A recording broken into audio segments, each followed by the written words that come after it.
The name of this sermon is called Value Added, a Christian Idea. Well, value adding is something a lot of businesses have decided that's a good idea. Some way to distinguish themselves from other competitors and maybe get you as a continued customer. You buy a new car and they give you 5 free oil changes. You go to McDonald's and they give you a fancy box that's called a kid's meal and there's a toy in it. You go to place and get a prescription and they have a long piece of paper that tells you every possible harm that could come from it. And I don't know if that's a good thing or a bad thing. You look at it and say, I'm going to die? My arms are going to fall off? But anyway, these are what's called value added. And it's a Christian idea because when Jesus came to restore that relationship that we had with God, he also added another thing. He added that we would spend eternity with him. Now, there's stories of people and countries that have tried to make that, tried to limit the influence of Christians. We are adding value, but because of that, they can't compete with what God is offering. And so they want to stop it. Everywhere, ungodly countries burn churches, and they harm Christians, they put them in prison, and they even kill them. Because they don't want them offering these value-added things. In Galatians 5:22 it says, but the fruit of the Spirit is love, joy, peace, patience, kindness, goodness, faithfulness, gentleness, self-control. Against such things there is no law. You could retranslate that and say, against such things, these value-added things, the competition hasn't got anything like it. They can't give you those things. There was a black minister, had a church, mostly black, predominantly black area, and there was an abortion clinic in his city. And he was a very busy man, and he didn't have time, but he said, I have to do something. So every Monday, for 2.5 hours in the morning, he would go to the abortion clinic, and he'd hold up a sign. Now, he was very careful. He obeyed all the laws. You can't be so many feet from the abortion clinic. You can't accost people that are coming. You just have, if they want to talk to you. So he held up a sign, and the sign said, whatever you've done, Jesus loves you and will forgive you. And so he held this sign up. And women were coming to him. And not only was he providing value-added services, he would say to the women, look, if you decide to keep your child, we will, as a church, help you with having somebody look after your child, help you. And what happened was, this man became known to come at this time every Monday morning. They knew he would be there, and so women would show up, not for an abortion, show up to meet him because they knew he would be there. And the abortion clinic people looked out the window, and if you remember those in the Monopoly, there's a picture of a dollar bill with wings on it. And they saw their money flying away. These women were not getting an abortion. That was the product they were offering, but he was adding so much more value to what he was adding and giving. He was giving them love and charity and kindness and goodness and forgiveness, and they couldn't compete. So they went to the city council and they said, we have to do something. So they drafted a law specifically aimed at him. Say, well, he wasn't breaking any law, but they made a new law. So the next time he came, he was breaking the new law, and they arrested him and he went to jail. Because they couldn't compete, they couldn't do it fairly.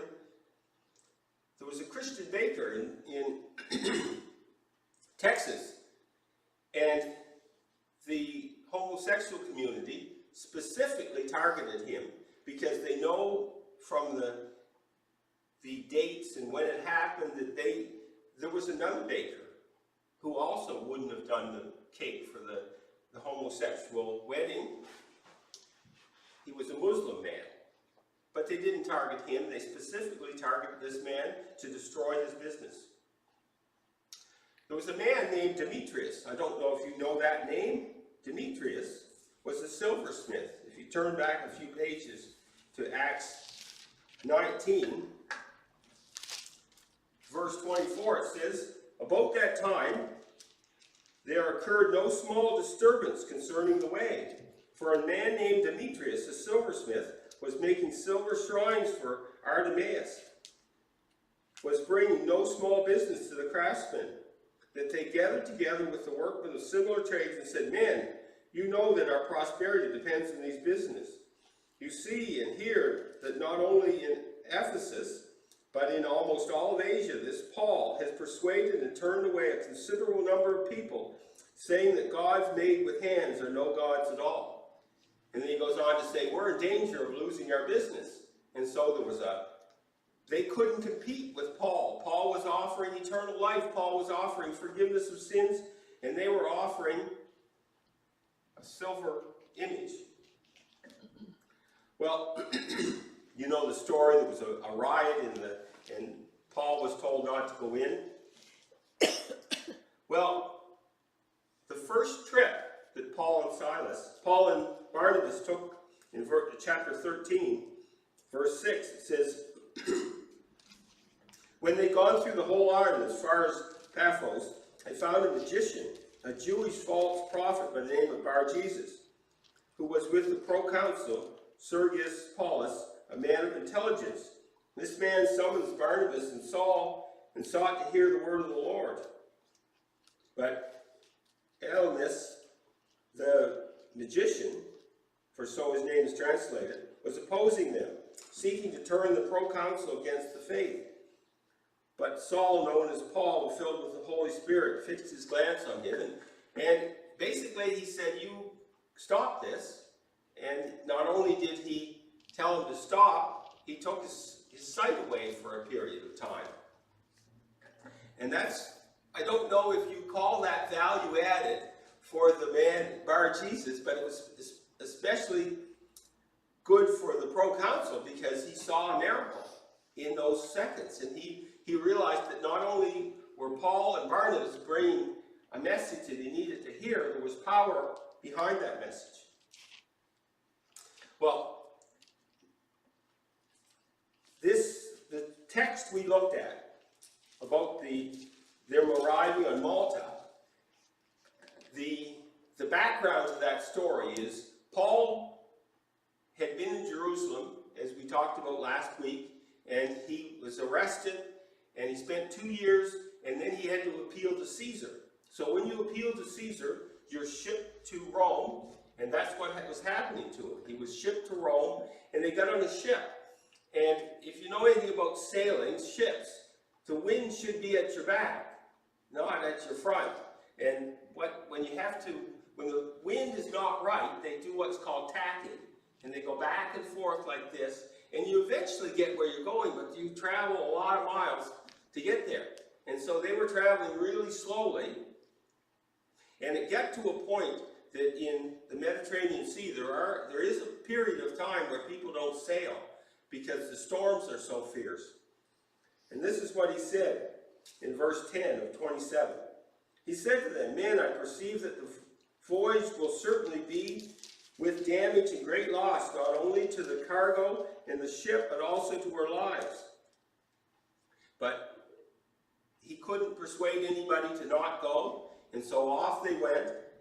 And then in verse 21 it said, when they had gone a long way in this storm, a long time without food, then Paul stood up in the midst and said, "Men, you ought to have followed my advice and not set to sail for Crete and incurred this damage and loss. But yet now I urge you to keep up your courage, for there will be no loss of life among you, but only the ship.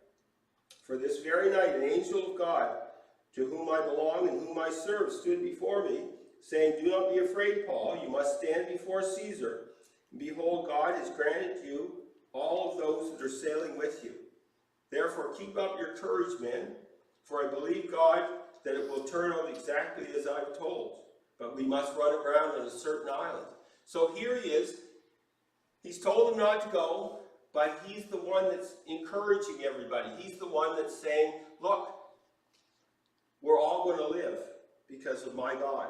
In verse 35 it says, or 34 it says, therefore I encourage you to take some food, for this is for your preservation, for not a hair on your head of any of you will perish. Having said this, he took bread and gave thanks to God in the presence of all, and he broke it and began to eat. And they were encouraged and took bread themselves. Now, all of this so far is really good.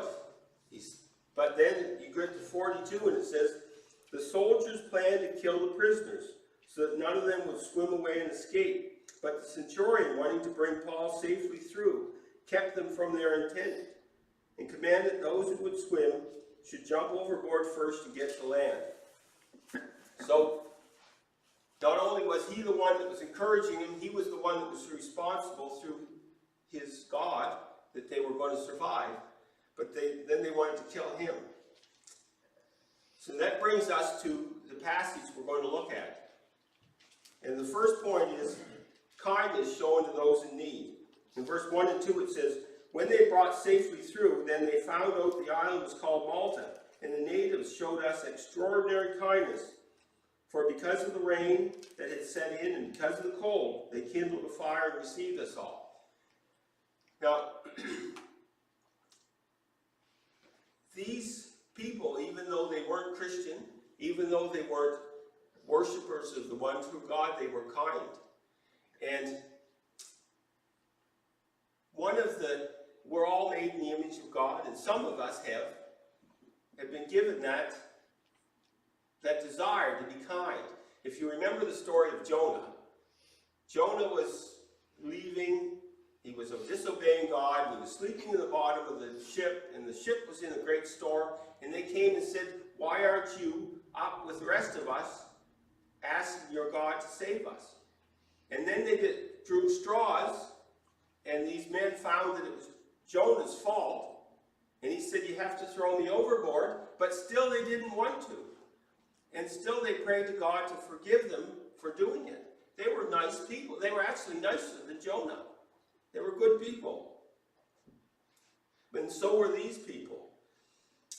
And if anyone warrants the eye of God, it should be kind people. Well, number 2 is, this is someone to watch. In verse 3, Paul starts to help. He says, but when Paul was gathering a bundle of sticks and laying them on the fire, a viper came out because of the heat and fastened on his hand. Now, sometimes when you've gone through a traumatic experience, you want to be the one everyone needs to look after me. You notice that it doesn't say the 276 people. Everyone was chipping in and working. It talks about Paul. He wasn't affected by this at all, this traumatic experience. He wanted to do something to help. Well, verse 4 goes on to say, when the natives saw the creature hanging from his hand, they began saying to one another, undoubtedly this man is a murderer. And though he had been saved from the sea, justice would not allow him to live. They had a very good understanding of right and wrong. They understood that if you do something wrong, there's going to be a debt to pay for it. And a lot of modern people don't like the thought of sin and consequences. They don't like to be said that what they're doing is sinful. They like to say, well, whatever I choose is good. But these people understood that there were consequences, and this man must have been a great sinner. They said a murderer, and he was going to be punished. But he's still someone to watch, and if you continue reading on, however, he shook this creature off into the fire and suffered no harm. And they were expecting he was about to swell up and suddenly fall down dead. But then when they waited a long time and saw nothing unusual happen to him, they changed their mind and began to say he was a god. Now there's something you have to understand about this, is that Paul's got a viper, one of the most poisonous snakes, hanging off his hand, and he goes like this and puts it in the fire, and he's not worried. He's not getting, somebody give me a knife quick so I can suck out the poison. He's not worried at all. And they're thinking to themselves, why is this man not worried? He knows that this is a poisonous snake. He knows he's going to die, except he isn't. Because God said, you're not going to die, you're going to appear before Caesar. So he knew that this was just another problem that wouldn't be anything more than a temporary thing. And so they were watching him thinking, how come he's not freaking out? How come he's not scared? How come he's not panicked? And then he's not getting sick. He's not falling over, he's not dying. See, he's not surprised at all that he wasn't going to die. Well, the third is a chance to repay their kindness. In verse 7, it says, in the neighborhood of the place were lands that belonged to the leading man of the island called Publius, who welcomed us and entertained us courteously for 3 days. 276 people is a lot of people to come and look after for 3 days. I remember we lived on TransCanada, and it was a place where the snow drifted badly. And one winter day, and I think it was near Christmas, but I'm not sure, because those things get mixed together. But we had 17 people show up at our house because they couldn't get through the drift that was at the end of our driveway. So for about 20 hours, we had all these people until the plows and the snow blowers came and cleared the drift. But I can't imagine 276. But there's something you have to look about, is that I looked up on the internet about Malta and how big it is. It's 17 miles long and 9 miles wide. And if you do the math, it's got about 45 to 50 miles of coastline. And God made arrangements for them to arrive in just the right place that was near had a beach and had a place that they could land near this leading man's house, as opposed to somewhere that there was no people around. Because you didn't have a cell phone that was waterproof. You didn't have the cell phone. If you landed in a place there was nobody around, you were stuck in a place. But no, they landed right near the leading man's property. And so they were looked after, and Paul, wanting to return the favor, it said that it happened that the father of Publius was lying in bed, afflicted with recurring fever and dysentery, and Paul went in to see him, and after he prayed, he laid hands on him and healed him. So he was able to repay the favor. And this information got around. And then in verse 9 it says that after this had happened, the rest of the people on the island who had diseases were coming to him and getting cured. Not only did he heal the man that was responsible for looking after them, he healed anyone who would come. Well, because of this value added, they were greatly respected. And the respect gave them a willing audience. In verse 10 it says, they also honored us with many marks of respect, and when we set sail, they supplied us with all that we needed. Now, you have to think about this, is these people discovered that Paul had this amazing ability to heal sicknesses. And so they first saw him not dying from the snake bite, and so he had something extraordinary. But there's something that, as we read those 10 verses, nowhere does it say that Paul shared the gospel with anyone. But we know Paul. Paul had to. This is what he did. And so, not only did he have the gospel, but he had this ability to heal. Now, I thought to myself, if you remember the part I read where the soldiers were going to kill these people, See, the way it worked is that if a soldier lost the person he was responsible to look after, he died in his place. And so they didn't want these people to escape, but the centurion kept them from killing him. Now, I suspect that every day, for those 3 months that they were there, the soldiers said, boy, am I ever glad we didn't kill him. Because all of the villagers, all of the people were kind, specifically because of Paul, because he healed. And this extra generosity, which would be pointed toward Paul and his friends, Paul was not selfish. He would have said, look, spread this around. Look after everybody. I don't need all of these special favors. They couldn't do enough for him. It says in verse 10 that they bestowed on them many marks of respect. And when they left, they gave them gifts. Now, let's assume for the very unlikely possibility, because it doesn't say it, that Paul decided that, look, this has been a rough trip. I'm going to take some time off. I'm not going to tell anybody about Jesus. I'm not going to preach the gospel. Unlikely. And I thought about that. Well, it doesn't say. Is there a chance that he wouldn't? And I thought to myself, you know what? I don't think he would. It is possible that he couldn't. Because when you heal somebody, people say, that's really great. Where did you get this ability? How did you figure out how to do this? And how did you figure out how not to be bitten by a poisonous snake and not die? We'd like to know. This is really interesting stuff. And he gets to say, well, I didn't do this myself.